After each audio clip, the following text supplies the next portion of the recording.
এই মাদ্রাসাকে পুনর্জীবিত করার জন্য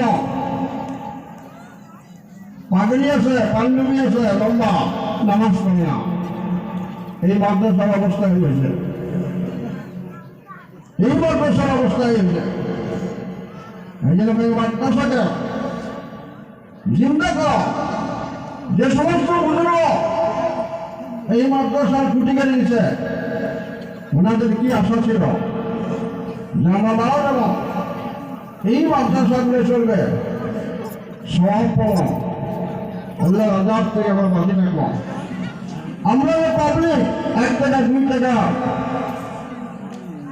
100 200 করে ধান দেয় কেন দেয়? ফলো করে নাজাতের জন্য, ফলো করে যাতে আল্লাহ জাহান্নামে না যায়। কিন্তু আজকে দেখা যায় চালা হয় মাদ্রাসা পড়া নাই, মাদ্রাসার ছাত্র নাই। মানে আপনাদের কাছে অনুরোধ করলাম, আমরা সিনিয়র মানুষ হিসেবে, সিনিয়র আলেম হিসেবে, মুরব্বী হিসেবে এই জায়গা পার্শ্ববর্তী মাদ্রাসা রাহুল মেহরবানি আছে, পার্শ্ববর্তী মেহরবানি ফরকানি আছে, মাদ্রাসা পূর্ণরূপ দেওয়ার জন্য শর্ত দেন এবং ওস্তাদগুলার কেয়ার করে লক্ষ্য দেন যে ওস্তাদ খালি কালেকশন করবে না, পড়া পারবে, এটা লক্ষ্য দেওয়ার ব্যাপার। আমরা শর্ত দেওয়ার জন্য রাজ দিয়েছি, শর্ত দেব মাদ্রাসা পূর্ণ পঞ্চায়েত উন্নতি আমলগুলো রাখবে। কথাটা অনেকের ভালো লাগবে, অনেকগুলো বেয়া লাগবে। টিচার মিটার আসলে মানুষ ঠিক হয় না, টিচার মিটার আসলে মানুষ ঠিক হয় না। কেন মাদ্রাসা অবস্থায় ব্যাপার? মাদ্রাসা কেন বানিয়েছে? ছেড়ে নেই মাদ্রাসা, কেন আছে? ছেড়ে নেই।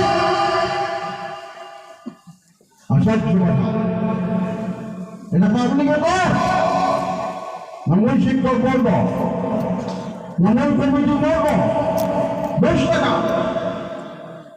কেন আলাদা না? প্রত্যেকটা মানুষের হয়েছে মাদ্রাসা, কে চালে যাবে?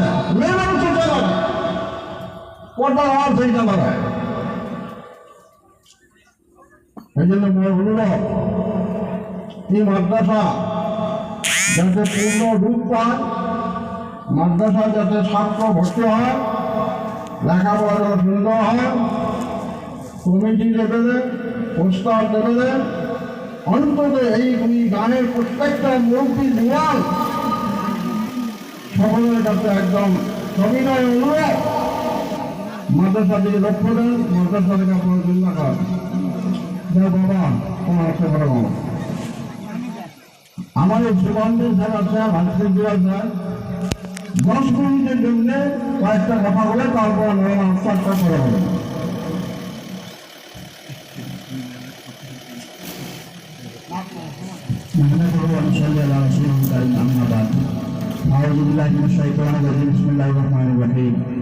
উপস্থিত আজকের এই জলসার সভাপতি সমাজ অঞ্চলের